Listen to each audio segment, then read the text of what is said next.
তপস্যাকালের প্রথম সপ্তাহ বুধবার। প্রথম পাঠ প্রবক্তা জোনার কাহিনী, 3 অধ্যায়, পদ সংখ্যা 1 থেকে 10।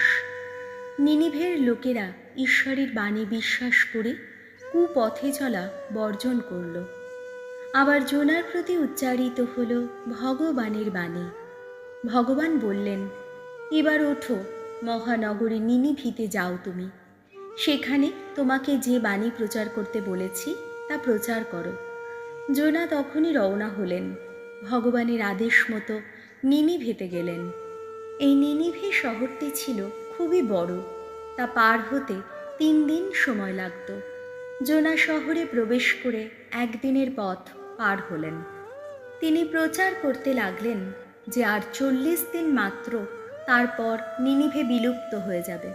নিনিভের লোকেরা ঈশ্বরের বাণী বিশ্বাস করল। তারা এক বিশেষ উপবাস পালনের কাল ঘোষণা করল। তখন ধনী দরিদ্র সবাই কোমরে জড়িয়ে নিল লোমের কাপড়। এই খবর যখন নিনিভের রাজার কানে গেল, তখন সিংহাসন ছেড়ে তিনি উঠলেন এবং নিজের রাজপোশাক খুলে ফেলে লোমের কাপড় পরলেন আর ছাইয়ের গাদায় গিয়ে বসলেন। তারপর তার নির্দেশে নিনিভেতে এই কথা ঘোষণা করা হলো। রাজা ও প্রধান রাজপুরুষেরা এই আদেশ জারি করেছেন, কোনো মানুষ বা পশু, ছোট বড় যত গবাদি পশু, কোনো খাবার যেন স্পর্শ না করে। পশুরা কোথাও যেন চড়ে না বেড়ায়, এমনকি জলও যেন না খায়। মানুষ পশু সকলেই যেন লোমের কাপড় পরে থাকে। সবাই যেন মনে প্রাণে ঈশ্বরকে ডাকতে থাকে। প্রত্যেকে যেন কুপথে চলা বর্জন করে, নিজেদের হিংস্র আচরণ বর্জন করে। কি জানি, ঈশ্বর হয়তো তাতে সিদ্ধান্ত পাল্টাবেন, তার ওই সংকল্প পালন থেকে বিরতই হবেন। হয়তো তিনি তার ওই প্রচণ্ড ক্রোধ সংযত করবেন, আর আমরাও বিনাশের হাত থেকে বাঁচতে পারব।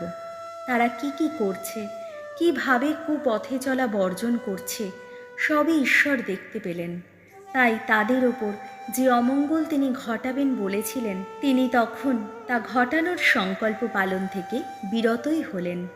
ওই অমঙ্গল আর ঘটালেন না। প্রভুর বাণী। শ্যাম সঙ্গীত ধুয়ো। হৃদয়ায় অনুতপ্ত যারা, তাদের তুমি ফিরিয়ে দাও না কোনো দিন। আমার প্রতি সদয় হও, ওগো ঈশ্বর, তুমি তো করুণাময়। মুছেই ফেলো আমার সকল দোষ, তোমার কৃপা তো অসীম। ওগো, আমার সেই অপরাধ নিঃশেষে ধুয়েই ফেলো। মোচন করো আমার সেই পাপের কালিমা, ধুয়ো। হৃদয়ায় অনুতপ্ত যারা, তাদের তুমি ফিরিয়ে দাও না কোনো দিন। ওগো ঈশ্বর, আমার মধ্যে রচনা করো নির্মল অন্তর। এখন এক সুদৃঢ় প্রাণ বক্ষে আমার নতুন করেই জাগিয়ে তোলো তুমি। ওগো, তোমার সামনে থেকে আমায় তুমি ঠেলে দিও না দূরে। অন্তর থেকে ফিরিয়ে নিও না তোমার পুণ্য প্রেরণা, ধুয়ো। হৃদয়ায় অনুতপ্ত যারা, তাদের তুমি ফিরিয়ে দাও না কোনো দিন। আসলে তুমি যা চাও তা তো পশু বলিদান নয়, যা পেতে আশা করো তা তো পূর্ণাহুতির অর্ঘ্যও নয়। ভগ্ন হৃদয়, এই তো তোমার কাছে গ্রহণীয় বলিদান। ওগো ঈশ্বর, ভগ্ন দীর্ণ প্রাণ, ওগো ঈশ্বর, তুমি তো উপেক্ষা করো না কোনো দিন, ধুয়ো। হৃদয়ায় অনুতপ্ত যারা,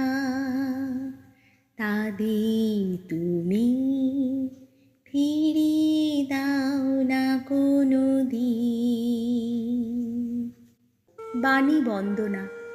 প্রভু যীশু, জীবনময় ঈশ্বরের একমাত্র পুত্র, ধন্য তুমি। এখনো সময় আছে, এ কথা শোনাচ্ছেন স্বয়ং ভগবান। মনে প্রাণে আমার কাছে আবার ফিরে এসো তোমরা, আমি যে দয়াময়, করুণা নিধান। লুক রচিত মঙ্গল সমাচার 11 অধ্যায়, পদ সংখ্যা 29 থেকে 32। জোনার নিদর্শনের চেয়ে যিশুর মৃত্যু ও পুনরুত্থানের নিদর্শন মহৎ। তা মানুষের কাছে মন পরিবর্তনের আহ্বান জানায়। একদিন যিশুর চারপাশে বহু লোকের ভিড় জমছিল। তিনি তখন বলে উঠলেন, কি অসৎ এই প্রজন্মের লোকেরা! তারা কিনা অলৌকিক নিদর্শন দেখতে চায়, কিন্তু জোনার সেই নিদর্শন ছাড়া তাদের তো আর কোনো অলৌকিক নিদর্শনই দেখানো হবে না।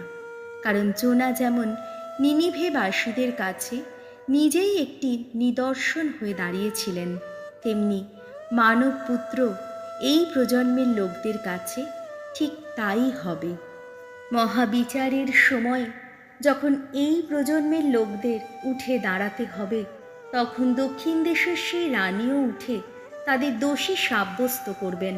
কারণ সলোমনের মুখ থেকে পরম জ্ঞানের কথা শুনবার জন্যে তিনি পৃথিবীর সুদূর প্রান্ত থেকেই এসেছিলেন। অথচ এখানে তো সলোমনের চেয়ে মহত্তর কেউ রয়েছে। মহাবিচারের সময় যখন এই প্রজন্মের লোকদের উঠে দাঁড়াতে হবে, তখন নিনিভে নগরীর লোকেরাও উঠে তাদের দোষী সাব্যস্ত করবে। কারণ জোনার বাণী শুনে তারা অনুতাপ করেছিল, অথচ এখানে তো জোনার চেয়ে মহত্তর কেউ আছেই। প্রভু যিশুর মঙ্গল সমাচার।